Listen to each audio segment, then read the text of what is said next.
பழைய ஓய்வூதிய திட்டத்திற்கு பதிலாக புதிதாக உருவாக்கப்பட்டுள்ள தமிழ்நாடு உறுதியளிக்கப்பட்ட ஓய்வூதிய திட்டத்தை செயல்படுத்த முதலமைச்சர் ஸ்டாலின் உத்தரவிட்டுள்ளார். பழைய ஓய்வூதிய திட்டம் உள்ளிட்ட பல்வேறு கோரிக்கைகளை முன்வைத்து தமிழக அரசு ஊழியர்கள், ஆசிரியர்கள் சங்கங்களின் கூட்டமைப்பான ஜாக்டோ ஜியோ, போட்டா ஜியோ ஆகிய அமைப்புகள் வருகின்ற 6ஆம் தேதியிலிருந்து காலவரையற்ற வேலைநிறுத்த போராட்டத்தில் இறங்கப் போவதாக அறிவித்தன. இதனிடையே ஓய்வூதிய திட்டம் குறித்து ஆய்வு செய்து வந்த மூத்த IAS அதிகாரி ககன்தீப் சிங் பேடி தலைமையிலான குழு தமிழக அரசிடம் இறுதி அறிக்கையை அளித்தது.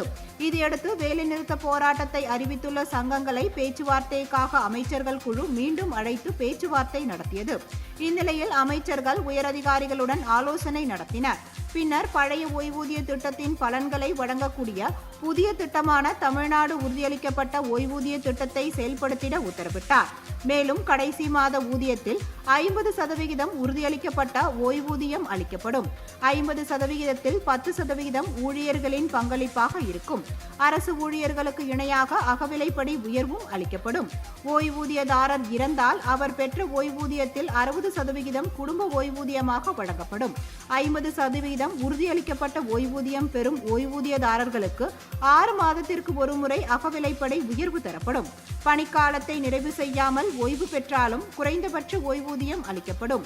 ஓய்வு பெறும்போது பணிக்காலத்தில் இறக்க நேரிடும் போதும் பணிக்காலத்திற்கேற்ப ரூபாய் 25 லட்சம் பணிக்கொடை வழங்கப்படும் என்று கூறினார்.